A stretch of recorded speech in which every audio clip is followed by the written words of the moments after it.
শবে কদরের কোনো আমল আছে কিনা? শবে কদরের আমল আছে ভাই। শবে কদরের সব ধরনের ইবাদতই করার চেষ্টা করতে হবে সাধ্য অনুযায়ী, যেগুলো করা সম্ভব হয়। বিশেষ করে কোরআন তেলাওয়াত করা, দুই রাকাত করে লম্বা কেরাত, লম্বা রুকু সিজদা দিয়ে যতটুকু পারেন নফল নামাজ পড়বেন।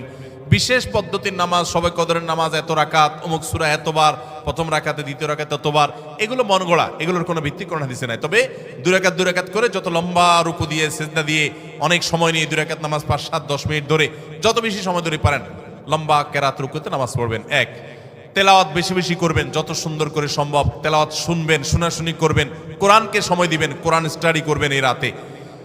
আর বিশেষ করে একটা দোয়া আম্মাদান আয়েশাকে রাদিয়াল্লাহু তাআলা আনহাকে নবী করিম সাল্লাল্লাহু আলাইহি ওয়াসাল্লাম শিক্ষা দিয়েছেন, আল্লাহুম্মা ইন্নাকা আফুউন তুহিব্বুল আফওয়া ফাআফু আন্নি। আল্লাহ আপনি ক্ষমাশীল, ক্ষমাকে ভালোবাসেন, আপনি আমাকে ক্ষমা করুন। আর আল্লাহর কাছে দোয়া, ইস্তেগফার, রোনাজারি, চোখের পানি ফেলা, গুনাহ মাফ চাওয়া, এগুলো করতে থাকবেন। আস্তাগফিরুল্লাহ ওয়া আতুবু ইলাইহি, আস্তাগফিরুল্লাহ ওয়া আতুবু ইলাইহি, আস্তাগফিরুল্লাহ ওয়া আতুবু ইলাইহি, আস্তাগফিরুল্লাহ, আস্তাগফিরুল্লাহ, আস্তাগফিরুল্লাহাল্লাযী লা ইলাহা ইল্লা হুয়াল হাইয়ুল কাইয়্যুম ওয়া আতুবু ইলাইহি ওয়া লা হাওলা ওয়া লা কুওয়াতা ইল্লা বিল্লাহ। اللهم أنت ربي لا إله إلا أنت خلقتني وأنا عبدك وأنا على عهدك ووعدك ما استطعت أعوذ بك من شر ما صنعت أبوء لك بنعمتك علي وأبوء لك بذنبي فاغفر لي فإنه لا يغفر الذنوب إلا أنت। সাইয়্যিদুল ইস্তিগফার।